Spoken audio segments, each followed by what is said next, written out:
കൊടുങ്ങല്ലൂർ അടുത്ത് പാലമറ്റം 32 കോളനിയിൽ ഷിനി ഈ കഴിഞ്ഞ 13-ാം തീയതി മൈക്രോ ഫൈനാൻസുകളുടെയും സ്വകാര്യ ധനകാര്യ സ്ഥാപനങ്ങളുടെയും ഭീഷണി കൊണ്ട് മരണമടയുണ്ടായി. അത് വാസ്തവത്തിൽ ആത്മഹത്യ ഒരു കൊലപാതകം തന്നെയാണെന്ന് കാണേണ്ടിയിരിക്കുന്നു. അതായത് ഇസാഫ് എന്ന് പറയുന്ന മൈക്രോ ഫൈനാൻസ് സ്ഥാപനങ്ങൾ, IDFC എന്ന് പറയുന്ന 18% പലിശ വാങ്ങുന്ന ബാങ്കും, അതുപോലെ തന്നെ മാക്സ് വാല്യൂ എന്ന് പറയുന്ന മറ്റൊരു ധനകാര്യ സ്ഥാപനവുമാണ് ഷിനി ആശുപത്രിയിൽ ജോലിയെടുക്കുന്ന ജോലി സ്ഥലത്ത് പോലും ചെന്ന് ഭീഷണിപ്പെടുത്തി ഈ മരണത്തിനിടയാക്കിയത്. ഷിനിയുടെ ഭർത്താവ് രതീഷ്, 2 കുഞ്ഞുങ്ങളുമുണ്ട്, രാഹുലും രുദ്രയും. അച്ഛൻ രമണനാണ്. രതീഷ് ഈ വിഷയം സംസാരിക്കുകയാണ്. മരിക്കുന്നതിന് ഒരാഴ്ചക്ക് മുമ്പ് എൻ്റെ വൈഫ് ജോലി ചെയ്യുന്ന സ്ഥലത്ത് ഹോസ്പിറ്റലിൽ ക്ലീനിങ് ജോലിയാണ് ആൾക്ക്. അവിടെ പോയിട്ട് ഇസാഫിലെ ഈ മാക്സ് വാലിയിലെ ആൾ പോയിട്ടുണ്ടായിരുന്നു. അവരെ കണ്ടിട്ട് പൈസ ചോദിക്കണമായിരുന്നു. എന്നെ വിളിച്ചിട്ട് കിട്ടണില്ല, അല്ലെങ്കിൽ ചേട്ടൻ ഫോൺ എടുക്കുന്നില്ലെന്ന് പറഞ്ഞാണ് സ്ഥിരമായിട്ട് പോയത് വെച്ചത്. ഞാൻ എടുക്കാറുണ്ട് ഫോണൊക്കെ, പക്ഷെ എപ്പോഴും സാഹചര്യം കൊണ്ട് പറ്റാറില്ല. വന്ന് പോയിട്ട് ഇതുപോലെ ക്യാഷ് വേണമെന്ന് പറഞ്ഞിട്ട് വാശി പിടിച്ചിട്ട് പല വിഷയങ്ങളും മുടക്കി കളിച്ച് ഈ സാഫില 2 മേടം അവിടെ പോയിട്ട് ഇതുപോലെ രാത്രി നൈറ്റ് ഡ്യൂട്ടിയുള്ള സമയത്ത് പോലും 7:30 പോയിട്ട് 8 മണി വരെ നിന്നിട്ട് പോലും പൈസ ചോദിക്കണമായിരുന്നു. അത് പൈസ കിട്ടുമെന്നുള്ള ഇത് വരുമ്പോൾ മാത്രമാണ് അവർ തിരിച്ചു പോകുന്നത്.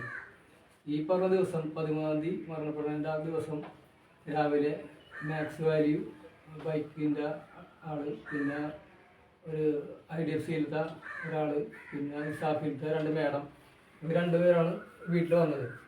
വീട്ടിൽ വന്നപ്പോൾ തന്നെ അവരോട് സംസാരിച്ചതിൻ്റെ വൈഫ് കാര്യങ്ങളൊക്കെ സംസാരിച്ചിട്ടുണ്ടായിരുന്നു. അത് കഴിഞ്ഞപ്പോൾ എന്നെ ഫോണിൽ വിളിച്ചിട്ട് പറഞ്ഞ് ഇങ്ങനെ ഇത്രയും പേര് വന്നിട്ടുണ്ട്, എനിക്ക് അവരോട് സംസാരിക്കാൻ പറ്റില്ല. അത് പറഞ്ഞാൽ ഇങ്ങനെയാണ്, കാര്യങ്ങളൊക്കെ ഒന്നും റെഡി ആയില്ലെങ്കിൽ അവർ കേസ് കൊടുക്കും, നിങ്ങളുൾപ്പെടെ എല്ലാവരെയും പോലീസ് സ്റ്റേഷനിൽ കയറ്റുമെന്നാണ് അവർ പറഞ്ഞത്. അപ്പോൾ ഞാൻ പറഞ്ഞ വൈഫിനോട് പറഞ്ഞു അതൊന്നും ഉണ്ടാവില്ല, തെറ്റായിട്ടുള്ള കാര്യമാണ്, ഒരിക്കലും നടക്കാത്തതാണ്. അപ്പോൾ വൈഫ് പറഞ്ഞത് വാശിയിലാണ് അവർ ഈ മേഡം 2 പേര് വന്നിട്ട് കാശ് കിട്ടിയാലോ ഇപ്പോൾ പോകാൻ പറ്റുള്ളൂ എന്നുള്ള ധാരണയിലാണ് അവർ വെച്ചത്.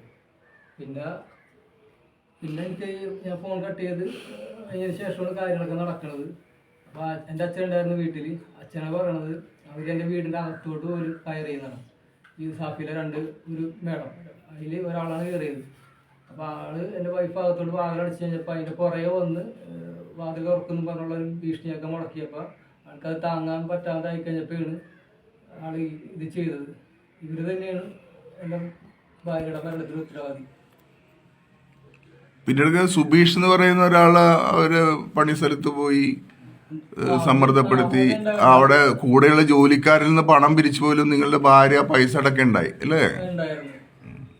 അത് വണ്ടി ഞാൻ വെച്ചത് കാരണം പണയം വെച്ച കാരണം ആ ഭീഷണിയും ഉണ്ടായിരുന്നു, ചെയ്യാൻ പാടില്ല. വസ്തു പണയപ്പെടുത്തിയോണ്ട് നിങ്ങളുടെ ഭർത്താവ് ജയിലിൽ പോകാൻ സാധ്യതയുണ്ടെന്നെല്ലാം പറഞ്ഞു. അപ്പൊ ചേച്ചി ഉൾപ്പെടെ അതിന് ഉത്തരവാദിയാണെന്നുള്ള ധാരണയിലാണ് ഞാൻ പറഞ്ഞത്. അവരാണ് ഈ സാഫിയിലെ ആൾക്കാരാണ് എന്റെ ഭാര്യയുടെ മരണത്തിന് ഉത്തരവാദി. മാത്രമല്ല ഈ 32 കോളനിയിൽ തന്നെ ഒരാൾ, നിങ്ങൾ തൊട്ടടുത്ത ഒരാൾ ഇതുപോലെ തന്നെ ആത്മഹത്യ ചെയ്യണ്ടായി, മൈക്രോ ഫൈനാൻസ് അല്ലേ? അതുപോലെ തന്നെ 2 കുടുംബങ്ങൾ ഇവരുടെ ഭീഷണിയിൽ വീട് വിട്ടു പോവുകയുണ്ടായി. വിട്ടുപോയി. ഇതില് സമൂഹത്തിൽ നടക്കണ ഇത്തരം വിഷയത്തിൽ ശക്തമായ പ്രതിഷേധം ഉണ്ടാകണമെന്നാണ് നമ്മൾ ആഗ്രഹിക്കുന്നത്. മേലൊരാൾ ഇതിങ്ങനെ ഒരു മരണം അടയാൻ പാടില്ല.